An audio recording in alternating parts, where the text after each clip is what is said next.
राजस्थान के एक गांव में एक चोर श्यामलाल रहता था। श्यामलाल एक चतुर और चालाक चोर था। हमेशा कुछ न कुछ कारनामे करने की फिराक में रहता। उसी शहर में रॉबर्ट विदेश से घूमने आया था। वो स्टेशन पर उतरा ही था कि श्यामलाल की नजर रॉबर्ट के बैग पर पड़ गई और अपने खेल में माहिर श्यामलाल चोरी करने निकल पड़ा। रॉबर्ट किताब की दुकान से कुछ किताबें खरीद ही रहा था कि श्यामलाल ने अपनी चाल चली। भाई साहब, मैं पहली बार राजस्थान आया हूँ। यहाँ के परंपरा के हिसाब से मुझे किताब दे दो। घनी खम्मा जी, घनी खम्मा, हिंदी तो अच्छी बोल लेते हैं आप। और ये लीजिए किताब, यहाँ के बहुत ही मशहूर लेखक की है। इसे पढ़ते ही आप आधा राजस्थान तो ऐसे ही घूम लेंगे। हाँ। जी जी, थैंक यू, धन्यवाद धन्यवाद। बस मुझे बता दीजिए वॉशरूम कहाँ पर है? जी अब उस तरफ, बिल्कुल मुफ्त। हाँ बिल्कुल मुफ्त, जल्दी आओ वरना लाइन लगानी पड़ जाएगी। रॉबर्ट किताब वाले की बात सुनकर वहाँ से बाथरूम चला जाता है कि तभी श्यामलाल ने वहाँ पर उसकी बैग पड़ी हुई देखी और वो बैग लेकर रफू चक्कर हो गया। रॉबर्ट जब वहाँ पर आया तो अपना बैग ना पाकर वो बहुत ही चौंक गया। अरे मेरी बैग, मेरे क्लोथ्स, ओह माय गॉड, ये क्या हो गया? मैं कहाँ जाऊँ अब? अरे अरे अरे साहब, इतना परेशान मत होइए। जाकर देखिए कोई गलती से तो नहीं ले गया। आजकल यहाँ पर कई केसेस आए हैं कि बैग अदला बदली हो जाती है। वो क्या है कि मैं ग्राहकों में व्यस्त था तो ध्यान नहीं दे पाया। रॉबर्ट रेलवे स्टेशन के बाहर आते ही अपने बैग और सामान को ढूंढने लगता है। कई घंटे ढूंढने के बाद भी जब कुछ भी नहीं मिला तो रॉबर्ट थक हार कर जाकर एक गार्डन में बैठ गया। बहुत जोर से भूख लगी है, कपड़े भी चले गए, पैसे भी चले गए। बस जेब में अब 50 रुपए बचे हैं, इसमें मैं क्या करूँगा? रॉबर्ट को परेशान देखकर वहाँ पर प्रेम आ जाता है। प्रेम उसी गांव के सरपंच का बेटा था जो कि खुद भी सरपंच बनना चाहता था। क्या हो गया भाई, इतने परेशान क्यों हो? कोई बात हो गई या किसी ने कुछ कह दिया? मेरा इस गांव में उतरते ही सारा सामान चोरी हो गया। मुझे भूख बड़ी जोरों से लगी है, कुछ समझ नहीं आ रहा क्या करूं। मैं कहाँ जाऊं? मैं तुम्हें राजस्थान का फेमस दाल बाटी चूरमा खिलाता हूँ। यहाँ यही प्रसिद्ध है। प्रेम रॉबर्ट पर दया खाकर उसे दाल बाटी चूरमा खिलाने के लिए ले गया। क्यों भाई, ताजा ताजा दाल बाटी चूरमा इन्हें खिला दीजिए, पैसे मेरे खाते में लिख लेना। प्रेम के इतना कहते ही रॉबर्ट ने दाल बाटी चूरमा खाना शुरू कर दिया।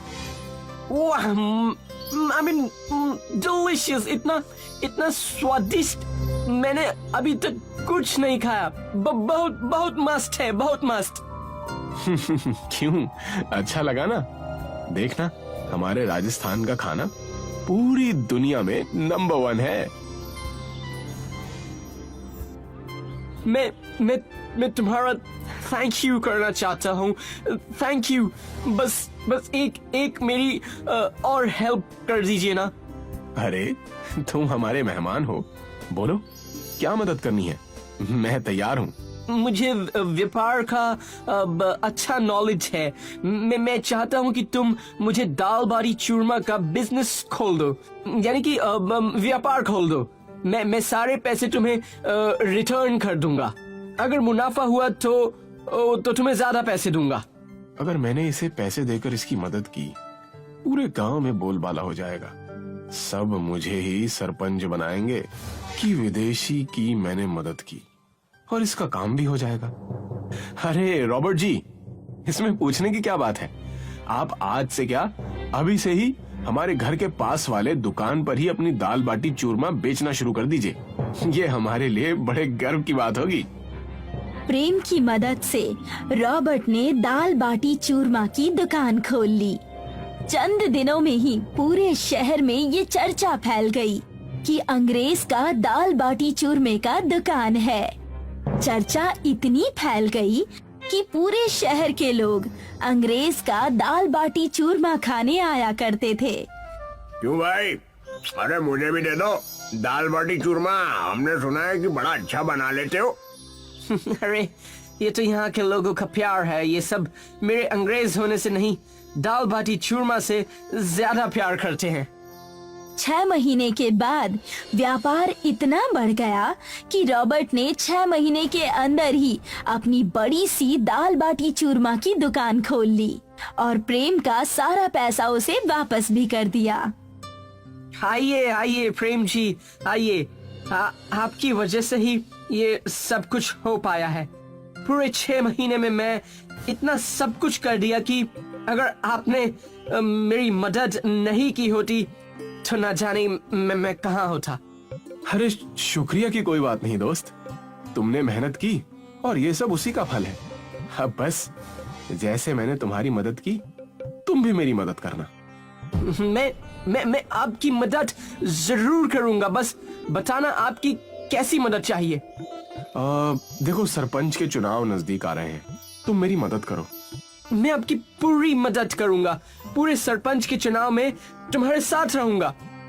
उसी वक्त श्यामलाल की नजर रॉबर्ट पर पड़ जाती है। अरे ये तो वही अंग्रेज है ना, जिसे मैंने कुछ महीने पहले कंगाल किया था। लगता है अब यहीं रहने लगा है, इसे तो मैं फिर से कंगाल करके छोड़ूंगा। प्रेम श्यामलाल को देखकर समझ जाता है कि जरूर उस चोर के मन में कुछ तो खुराफात चल रहा है। रॉबर्ट, तुम अपनी दुकान का ख्याल रखना, कुछ अनहोनी ना हो जाए। रात को जागना, रात को चौकन्ने रहना, और आज रात मैं भी तुम्हारे साथ दुकान पर ही रहूंगा। दोनों मिलकर दुकान का ध्यान रखेंगे। साथ में लकड़ी और कुछ पत्थर रख लो। जरूर जरूर। आज रात हम दाल बाटी चूरमा खाकर यहीं सो जाएंगे। मैं तो हमेशा यहीं रहता हूँ, आज आप भी आ जाना, मैं सारा बंदोबस्त कर लूंगा। लकड़ी और पत्थर दोनों दुकान में पहले से ही पड़े हैं। वो क्या है कि कुत्ते बिल्ली रात को तंग ना करे, इसलिए मैंने पहले से ही रखा हुआ है। रात को प्रेम और रॉबर्ट खाना खाकर सो ही रहे थे कि श्यामलाल चोरी करने के लिए अंधेरे में आ गया। लगता है अंग्रेज सो गया है, हाथ साफ कर लेता हूँ। इतना सुनते ही प्रेम और रॉबर्ट ने श्यामलाल को धर दबोचा। अरे रुक जाओ, इतनी जल्दी कहाँ? सब चुरा लोगे? अब जेल चलकर सारी बातें बताना। प्रेम और रॉबर्ट श्यामलाल चोर को पुलिस के पास लेकर जाते हैं और उसे पुलिस के हवाले कर देते हैं। पूरा शहर प्रेम के इस बहादुरी से बहुत खुश हो जाता है। अब मेरे लिए सब कुछ हो प्रेम जी। आपने तब भी मेरी मदद की थी और अब भी मेरी मदद की है। मैं आपके बारे में विदेश जाकर सबको बताऊंगा। फिलहाल तो मैं कहीं नहीं जाने वाला। अरे मैं आपको कहीं जाने भी नहीं दूंगा। यहाँ के लोगों को आपके दाल बाटी चूरमा बहुत पसंद आए। इसे आप लोगों को खिलाते रहिए और अपना व्यापार अच्छा करते रहिए। शहर और गांव में चर्चा होने लगती है और अपने पिताजी की तरह प्रेम भी शहर का सरपंच बन जाता है।